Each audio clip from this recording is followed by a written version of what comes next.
Gee, that light is, that's a little better, huh? Hello guys, how's it going? Tonight we're going to talk about one of the most divisive figures probably in the history of spirituality, metaphysics, philosophy, and probably for good reason, honestly. I don't think that I approve of everything that Aleister Crowley said. I don't think that I approve of everything that Aleister Crowley did, and I don't think that anyone does. But I also don't think that's the point, and I think that what he was really demonstrating is a more accurate reflection of what I think of when I think of illumination. It's going okay. I mean, my health is still very, very rocky. The last couple of days have been really, really bad. But I dragged myself up an atom for this live stream because in my Patreon group, we actually did this with a different comment. Crowley wrote several comments to the Book of the Law a week ago, and I liked it so much because I felt like the essential concepts of the Gnosis, the revelations of my own mystical contemplations, for example, before I ever encountered any of it in Crowley's work, and they're ideas that you'll find are totally ubiquitous throughout all sorts of different systems and different conceptualizations of the universe. And I think that the reason for that, and the reason why it's so important, is that they are actually reflections of the fundamental truth. And that's why yeah, I mean, Crowley's great. I mean, I do think he might have said some regrettable shit. But you know, it's kind of ironic that people hold it against him because they tend to overlook the same sort of thing in a lot of other people. For example, you know, Crowley caught a lot of flack for saying that the most perfect sacrifice, or the best sacrifice, is a male child of perfect innocence, and it was supposed to be a joke, a reference to masturbation. But one of the other reasons, and a much more clever reason that he put that in the book, is so that when people criticized him, because of course he was anticipating that, he could say, oh, okay, so the New Testament, you say it's evil to sacrifice a male child of perfect innocence, and then you worship a God that did exactly that. And I think that that's really, really powerful. And I think that the battle against cognitive dissonance and selective perception is it's one of our primary targets. This is what we need to confront. Another great example is, you know, somebody like Sadhguru, that, you know, I agree with a lot of what comes out of his mouth. I think he speaks about things of which he actually has no knowledge quite a bit, and no enlightened person would actually do that. But, you know, when people, the same people that will criticize Crowley, I've noticed, will have like Sadhguru posts on their pages, and this guy murdered his wife. She did not transcend this realm. And even if she did, I think you could levy the same kind of criticisms against her for abandoning her children, traumatizing them. I mean, even if your argument is that his wife made this decision to transcend this plane, she's still being totally selfish and destructive to these innocent children. So, you know, I think that the fact that Crowley kind of had this dark side that he totally exposed to the light without any hesitation is actually a very powerful Sadhguru's wife. Okay, I do really want to get into the material here, but if you don't know, it's worth knowing. Before they left, I guess, India, I don't really know where he's from, he had an ashram, and one day he came out and his wife was like apparently already, you know, dead. But he propped her up in front of the ashram and said that she was meditating and that she had chosen to leave her body and go on to the next realm. She had like a 5-year-old and a 7-year-old kid. Maybe one of them was younger, maybe a baby. And his explanation was that, you know, she had reached this stage of enlightenment and she wanted to transcend this realm. When in reality, he had began a romantic relationship with one of the young girls in the ashram, and she was in the way, and so the police and the father requested to see the body, and Sadhguru immediately burned the body, even though it's not his custom or tradition to do so, and then fled the country. And when you point this out to people that like Sadhguru, they always say, oh no, it's true that she just chose to leave her body. And again, I would argue that that's not really not really, it's still wrong, you know, for her to just abandon her children and make this selfish decision that a lot of people would say is inconsistent with what we think of as enlightenment. And in my opinion, enlightenment is not what a lot of people think it is. It is a totally holistic understanding of the universe. And this is where compartmentalization comes into play, and we have to make a choice. This is why it's so important to know thyself, as Socrates put it, and you know, Crowley would have said you have to be guided by your holy guardian angel, your highest self, to really get in touch with the deepest parts of yourself. Because if you really, really understand, as Robert Anton Wilson put it in one of his characters, Hassini Sabah, who is supposed to be the leader of the Middle Eastern Illuminati in the Illuminatus trilogy, their doctrine was basically nothing is true, everything is permissible. And that's actually correct. My understanding of the universe is that it is one consciousness divided for the sake of union, as Crowley would have said, and it is experiencing everything from every point of view. That's the whole point of creation. And that's so from the way Crowley put it actually is that our goal in ultimate enlightenment, like if you're to achieve ultimate enlightenment, it is to become like him in whom glory and suffering are indistinguishable, meaning that to the greater consciousness that's experiencing being murdered, getting rich, blessings, curses, suffering, orgasms, all of it is worthy, all of it is valid, and all of it is desirable. The most horrible, wretched, terrible experience that you can possibly conceive of is fully desirable from the point of view of the universal consciousness that is creating all of this in order to experience it self, basically. And so understanding this, that is why Crowley embraced the entirety of dark and light from one end of the spectrum to the other. Because that was his goal, is to become an abscissimist, is the title that is used in the Western mystery tradition to describe a person who has become basically a god in the flesh, who has transcended the mortal consciousness and has totally and fully unified not only with the holy guardian angel but with the Godhead itself. And in that case, you understand all of these things, that there's really no good or evil. You can do anything you want, really, and there is no God that will deny thee for this. And so this is the other important thing that Crowley offered about this, though. When people said things to him like, well, don't you worry about how you're going to influence people, he would say, I don't want people to follow me. I would despise and hate followers. Every man needs to cut his own path through the jungle.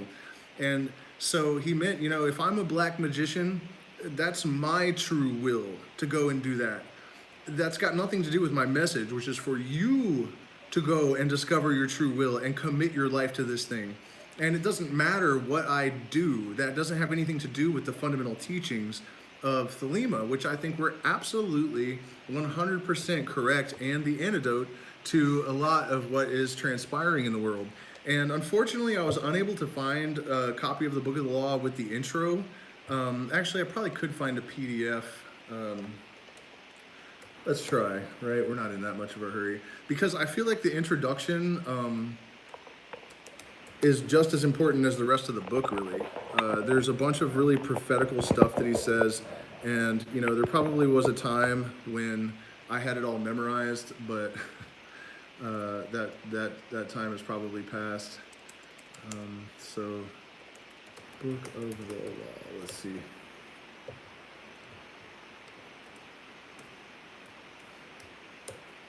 If I can find an original, just photocopied PDF, I would imagine it's that difficult. Probably will have the intro. Yeah, it's a real thing, man. That's, Crowley was the genuine article. And I do understand why people have such an issue with him. As I said, some of the things that he said are, man, sorry about this. I don't know what's going on with this. We're kind of regrettable, a couple of comments about child sacrifice and whatnot that were just totally out of line. And the unfortunate thing is that there are definitely idiots in the world that would, just do whatever they thought he was telling them to do to pursue power. Okay, so let's get to the point though, which is the Book of the Law. And so if you're watching this, you probably already know, so I will just kind of briefly talk about the history and the origin of the Book of the Law. And what I'm reading tonight is the magical and philosophical commentaries. There was like 3 or 4 different commentaries he wrote. This one was written 20 years after the Book of the Law. A lot of it's the same as one of the earlier commentaries, but a lot of them are expanded. And some of them get densely technical. So I'm warning you that, you know, there are times when you really, it's worth it though, to really focus and follow it, you know, or if you can't, take note and go back and read it for yourself, but it really is worth it to try to follow this stuff even when it gets tedious. And so, maybe I can rig this somehow. And so, in 1910, Crowley and his wife, Rose, were trying to become sinners of pestilence by studying the forbidden book. Rose and Crowley went to the Great Pyramid in Cairo. Crowley dressed as like a Persian prince in order to gain entrance to the Great Pyramid, and Rose and Crowley went into the Great Pyramid, the King's Chamber of the Great Pyramid, and they did this ritual where Crowley was supposed to make contact with his holy guardian angel, who he later identified as Aiwass, or the solar-phallic Lucifer. The solar-phallic Lucifer, I'm just going to hold this because that stand is fucked. And it dictated to him 1 hour a day, April 8th, 9th, and 10th, the manuscript of the Book of the Law. And so that's basically the gist of the origin of it. It was actually lost for many years, the original manuscript, and this has always blown my mind. Some guy was cleaning out some old lady's attic in Santa Barbara or Santa Monica or somewhere, California. And it just so happened that he was a guy that knew what the Book of the Law looked like, because it's just like Crowley's terrible handwriting on some, you know, what do you call it, scrolls or whatever, you know? But it just so happened that the guy that found it was actually someone that knew what he was looking at, which is absolutely incredible and almost completely unbelievable. So that's how it came to be rediscovered. Okay, so let's just jump into it. Had, the manifestation of Nuit. So in Nu is Had concealed, by Had is Nu manifested. The theogony of our law is entirely scientific. Nuit is matter, Hadit is motion in their full physical sense. The proton and the electron, in a metaphysical sense, suggest close analogies. Remember this: as above, so below, as within, so without. This ability to see these reflections and different levels of manifestation is fundamental to the ultimate goal of accessing unified consciousness. So they are the Tao and the Day of Chinese philosophy, or to put it very simply, the noun and verb in grammar. Our central truth beyond our philosophies is that these two infinities cannot exist apart. This extensive subject must be studied in our other writings, notably Barashit, which is the Hebrew word that begins the Bible in the beginning. But there's a lot more depth to Hebrew than English, which is one of the reasons that when Christians talk about how they're following the Bible exactly to the letter, the fact that archaic Hebrew can't really even be translated into English kind of negates that possibility right out the gate. Like, I saw a guy on TikTok talking about how, you know, show me where there's one error in the Bible. And it's like, well, I'll show you 1,000. But first of all, let's talk about how the entire Old Testament is basically an error because you can't translate it accurately. Okay, so I want to get too off track. Further information concerning Nuit and Hadit is given in the course of this book, but I must here mention that the brother mentioned in connection with the wizard Alamantra identifies them with Anu and Adad, the supreme mother and father deities of the Sumerians. And of course, these identifications with different deities that represent different aspects of the universe can be made in every tradition that has any value or meaning. Nuit and Hadit, the first time that I became sort of like directly aware of these, I would call them archetypal frequencies of consciousness. We also call them masculine and feminine. And I was tripping with a girl, and we started speaking to each other from the point of view of like the general masculine and feminine, about how she's like, you'll never understand me. And I was like, that's the whole fucking point. You know, we were kind of arguing. And that's when it hit me when we said those things. And I realized that there are these two energies, the one that is manifesting, and then the male that we call the male principle that is like seeking out, trying to understand, and, you know, the fulfilling that role. And so Nuit and Hadit are one expression of this idea. And that's why he was making the comparison with Anu and Adad, the supreme mother and father deities of the Sumerians. And so it is also to be considered that Nu is connected with north, while Had is Sad, Set, Satan, Sat. He is then the sun, 1 point concentrating space, as also as any other star. The word abrahadabra is from Abraxas, father sun, which adds to 365. Crazy gematria there, you know, Abraxas, the sun, basically light, and the numerical value is 365, which is of course our, and you know, it's possible that these names were constructed by the Gnostic forefathers with foreknowledge of the numerical value, so it was done intentionally. The words don't just coincidentally contain the numerical values, but the words were actually constructed to reflect the numerical values, which is something that Crowley did as well. Although if you guys follow my channel and you've seen my video about the DMT and gematria experience that I had, where all my symptoms from chronic fatigue syndrome disappeared, and then I looked up the numerical value on a whim of N-dimethyltryptamine, and it was the same as cure for chronic fatigue syndrome. Like, those were the only two phrases in the database that had this numerical value.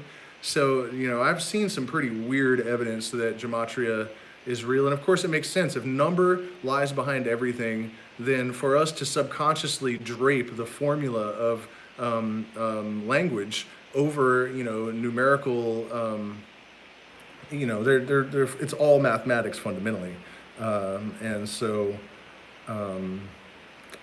another aspect of what he's talking about here with Nu and Hadit, the points in the circle, and how, you know, Hadit can be equated with Satan, is this concept that relates to the original demonization of consciousness in the book of Genesis. And so this idea that eating of the tree of the fruit of knowledge of good and evil, or however it's put, nice, yeah, the Illuminatus trilogy is the best book ever written, in my opinion. And you're gonna have to probably chew through it a couple times, but I don't know if I said this when I recommended it, but you have to power through the first 100 pages, and then after that, it'll all make sense. But the first 100 pages is just this like acid-soaked gobbledygook that's really difficult to follow.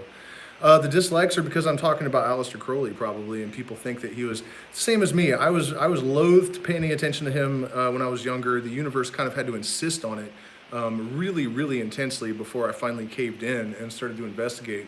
You know, like, what is this about? Because I thought he was just like this pedophile, Illuminati, Satanist, and I'm not about anything like that, really. So, but anyways, let's stay on track a little bit here.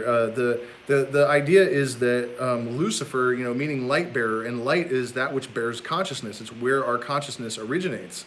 Or does the consciousness create the light? I don't know, but as far as I can analyze, it's like it all starts with light and consciousness, right?